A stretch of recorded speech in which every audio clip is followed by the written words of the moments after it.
আছেন টাছেন কেমন? চলাটা কিরম কি দিন কেমন? আর ভাই আসি এই চলে কোন রকম, ঠিক আছে আসি কোন রকম, ঠিক আছে বাচ্চা, ঠিক আছে করবেন কি আর? আরেক পা বাহি গেছে। করবেন কি আর? জমি জমা তো আপনার নাই, মগো তো আল্লাহর ইচ্ছে অভাব নাই। মন দাদায় 162 খানি জমি সম্পত্তি, এবার গরু আছে 250, মহিষ আছে মনে হয় 250টা। ইয়া খাইবে গা দুধ, খালি দুধ দেহ করি গোস দোয়াই দুধ দেহ করি গোস দুধ দেহ।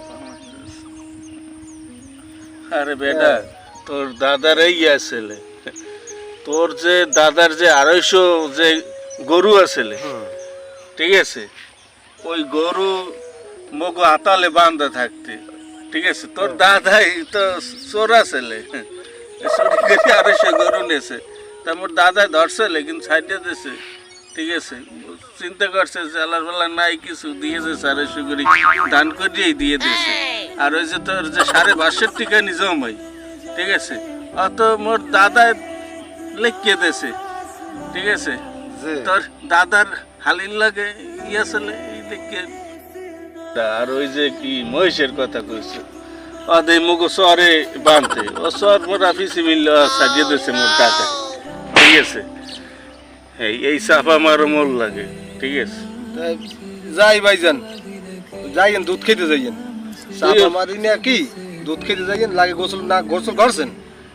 গোসল গোসল মোর করা লাগে, দুধ দিয়ে গোসল আসবে না, মহিষের দুধ কোনো কোনো দুধ দিয়ে গোসল।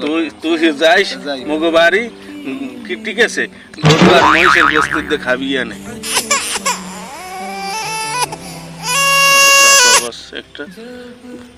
ও আমার লাগে চাপা মারে, ও মনে করছে যে মোর লাগে চাপা মারে বড় হইবে, নরবান্দর তো তার জন্য চাপা মারে।